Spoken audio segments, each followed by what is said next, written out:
In this video we are going to see that how can you switch between two different operating systems if you have installed in if you have installed in a laptop.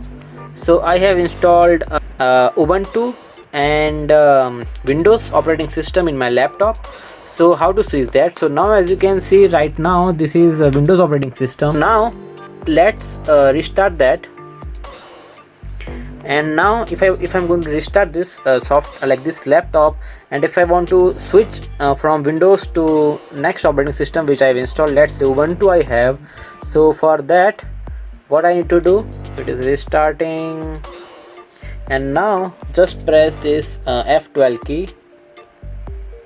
So now, as you can see, if you press F12 key from the keyboard, F12, you can see that you can get the boot options. So you can get the boot manager. Over here you can see that boot options menu. So I have installed two operating system, so I can select Ubuntu or next or whatever operating system you have in your laptop to switch that. So now let's click on Ubuntu and hit the enter button. Okay, so now as you can see, the laptop has been switched to the Ubuntu operating system.